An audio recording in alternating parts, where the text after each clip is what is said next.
This is a garage storage rack that I've just made. I've actually made 3 of these, and these actually go above the height of the garage door, so the garage door will still open, so we're actually utilising all of this wasted space that's up here.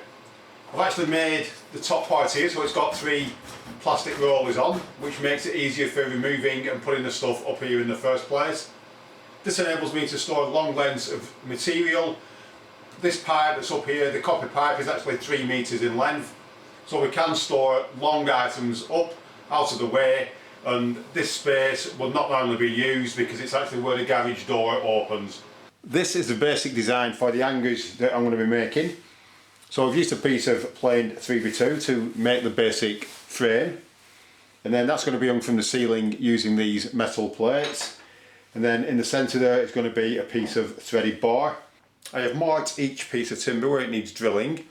These are the actual side pieces off the rack, and the threaded bar will actually go through this hole. So I plant it to a piece of sacrificial timber so we don't get a big exit hole on the underside. So I'm now just going to drill these.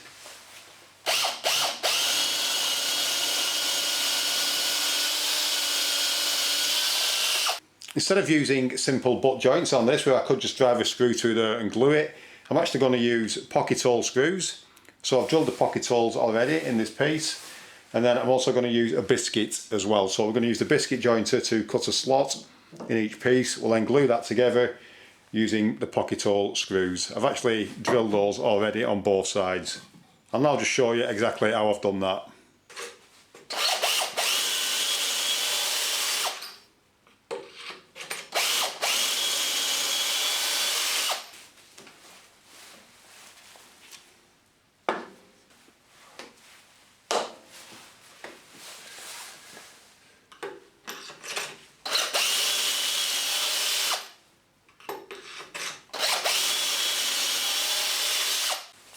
I'm now going to mark these for where the biscuits need to be. I've actually set up the biscuit joiner already, so that will cut it at the correct depth, but we actually need to mark the centre of each piece of wood.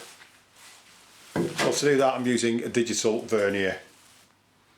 I've actually measured it already and set it up, so it's just simply a case of scoring a line down each one. And then these pieces need marking on the actual end piece, because that's where I will be cutting the biscuit.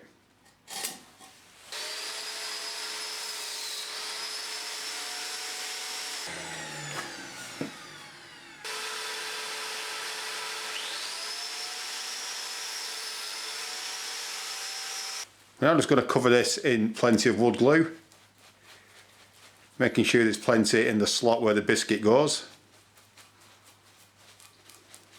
We'll then push the biscuit in.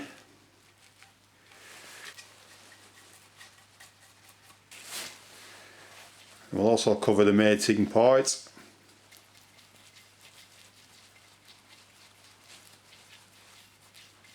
We can then push that together.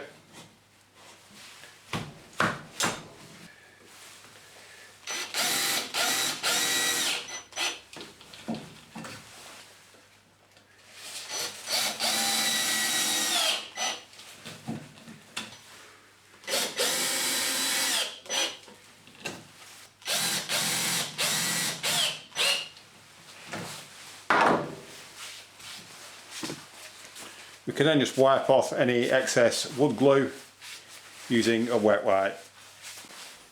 The glue has now set on these, so we now need to cut the threaded bar to go across the centre. To do that I've placed a nut on the side of the threaded bar that we're going to be using, and I've also marked it so it's the correct length. I'm now just going to cut this off to length.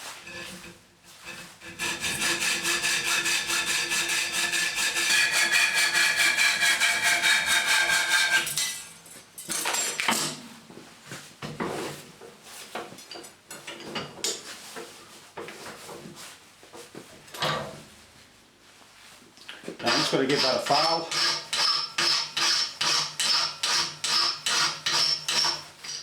Now I'll just check that the nut comes off there and goes back on easily. To fix the hangers to the ceiling, we're going to be using these galvanised corner brackets. I've checked that piece of timber and it is completely square with this side of the worktop. So I can now place one of the angles on that edge, and I know that that is completely square, and then I can use that to align the angles. Once I've got the angle exactly where I want it, I can then screw it in position.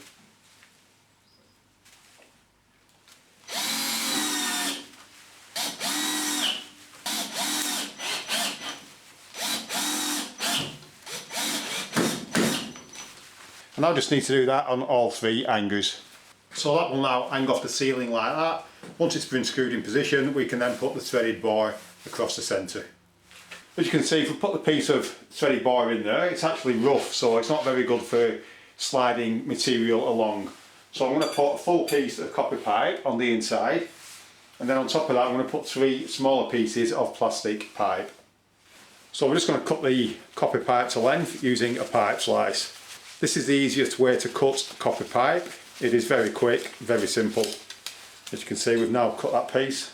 So we're then going to use this piece of plastic pipe, so we now just need to cut that to length. To cut this, I'm going to use a plastic pipe cutter.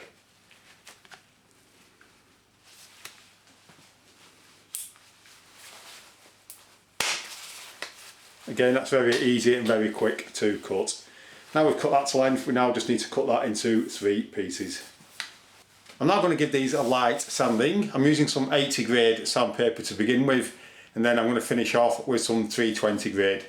Once I've done that, I'm going to give them a wipe down with some white spirits, and then I'm going to prime them.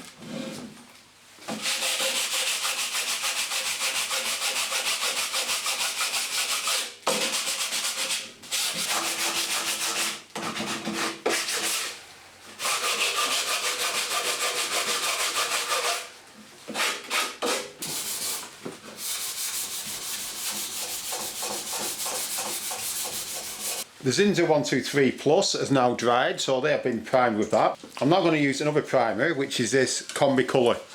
This is normally used on metal and it actually stops rust, but it also works just as well on wood.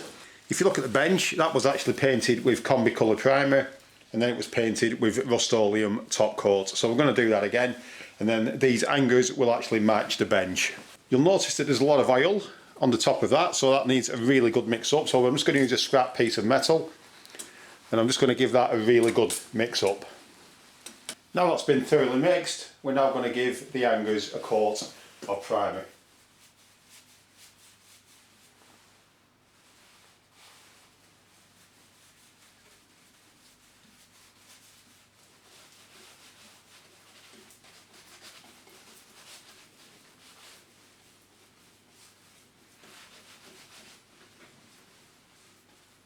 The primer is now dried, and we're now going to give it a top coat. Before we do that, we need to give this a really good mix up, because all the oil is actually separated from the paint pigments.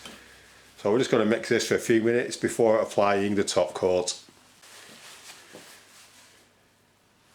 Now we've given that a good mix, you can see that it's a consistent colour. I'm now going to give them a top coat of Rust-Oleum.